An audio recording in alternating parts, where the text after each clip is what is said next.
Noru sebona mugavana bwe county ya Kiambu oyonyara koba usoko bwatranirwa nensemo yobonjureria hiyo yataguru botkobo gokera rero haigaso mocho Nairobi nigaesokire nagoteba bunanigo ataire notice yo komotebya ng'anyi ebyasara byae kurwase endemere yo egotebekana koba yeri shirika riririeri Kimani Omatangi oyo omachirie egekore ekyo kyokomotigera ere amona bonchirira bande asarenene asatebire eyo siasa ekwenekigwa n'abamerire bae abo bagotumika chinguru n'ekyo bisi cya serikali elio kumurwania kisiasa.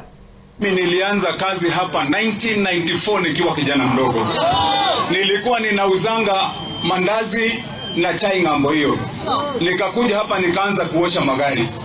Baada ya kuosha magari nikapanda ngazi kidogo nikaanza kuuza hayo magari. Baada ya kuuza magari sasa ndio biashara bado nikaanza mambo ya transport. Nimejilelea hapa kutoka kijana na wakati nilikuja hapa nilienda mpaka kule kwa watu ya reli. Nikachukua lease ya 65 na nilalipanga kila mwezi tunalipa. Lakini haya ambayo yametokea leo ni mipango ya siasa. And I'm asking myself, when will this political persecution end for me? Kwangu kama gavana wa Kiambu, hii mateso ya kisiasa itaisha ama itafika wapi?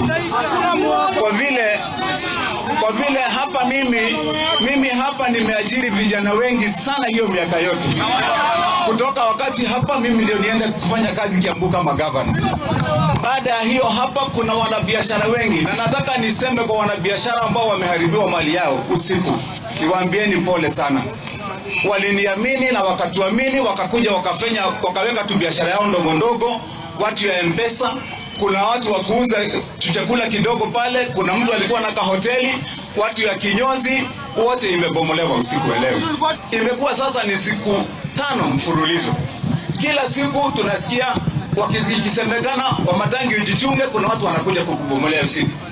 Na mimi nikasema wacha watu wangu wenye walikuwa hapa kazini wajihadhari, lakini kwa bahati mbaya wamebomolewa. Wanataka kunivuta kwa siasa ndio watafute njia ya kunimaliza, sitaingia kwa siasa. Lakini 2027 mwezi wa 3 nitakuwa kwa hiyo siasa na nitatafutana na kiti ya gavana wa kaunti ya Kiambu. Na hiyo kiti ya gavana watu wetu najua wamesema ya kwamba watatubariki leo kwa vile tumefanya kazi. Wenye wanataka hiyo kiti ya gavana mtu wakuje kwa uwanja waacha kutumia nguvu za maofisi za serikali kunikandamiza. Kuna watu wanaingia kwa maofisi ya serikali kusawishi wenye wako huko waje ndio waniharibie na wakuje ndio wanibombolee.